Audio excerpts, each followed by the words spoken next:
économiste, c'est cette problématique dans laquelle sont les étudiants. Vous dites dans l'actualité que, chez un de mes confrères, la bataille de l'économie de la connaissance n'a jamais été aussi d'actualité. Du coup, la question se pose de la rentabilité. Est-ce qu'on peut associer l'éducation à la rentabilité ?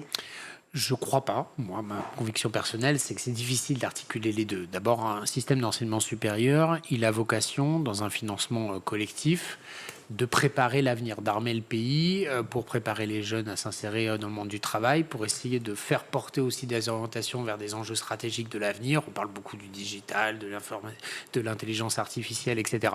Et donc, c'est vrai que moi, j'ai un regard assez critique sur le principe même philosophique d'avoir des activités lucratives dans un secteur d'enseignement supérieur. Après, je ne suis pas non plus un ayatollah. Moi, je ne veux pas non plus interdire pour interdire.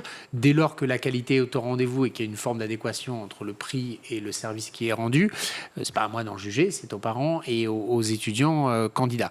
Simplement, il faut plusieurs conditions. D'abord, il faut que, notamment Parcoursup, soit un tiers de confiance, c'est-à-dire qu'on devrait pouvoir faire confiance à Parcoursup sur l'assurance que lorsqu'on est inscrit sur Parcoursup, eh bien, on a un enseignement de qualité derrière. Ce n'est pas toujours le cas. Donc vous proposez une certification pour cela, une sorte de brevetage? Oui, enfin, je souhaiterais que les gens qui doivent le faire le fassent, parce que c'est déjà prévu normalement. Normalement, il y a déjà des mécanismes. Et comme ce n'est pas fait. Et tout le paradoxe, c'est que dans le secteur public et dans une partie du secteur privé, notamment ce qu'on appelle les ESPIG, les établissements privés mais d'intérêt général, il y a un surcontrôle, c'est une surnormalisation dans un certain nombre de secteurs.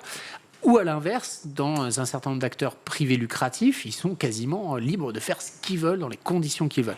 Il faut comprendre que ce qu'il se joue, c'est évidemment d'abord des prix trop chers de scolarité par rapport à la qualité de l'enseignement et ensuite au salaire qu'on a en sortie.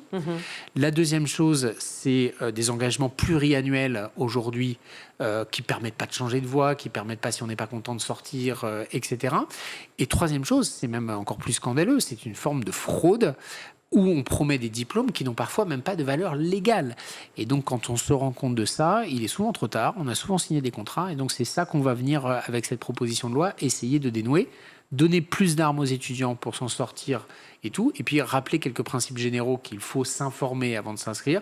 Faites des recherches internet, demandez des conseils à des enseignants, allez essayer de contacter par les réseaux sociaux d'autres étudiants ou des élèves que vous avez identifiés comme ayant fait ces cursus. C'est souvent un choix assez structurant pour la vie et pour l'avenir, et puis pour le fait de s'assurer que quand on met parfois plusieurs dizaines de milliers d'euros sur des écoles, on a au moins l'assurance que ça sert à quelque chose.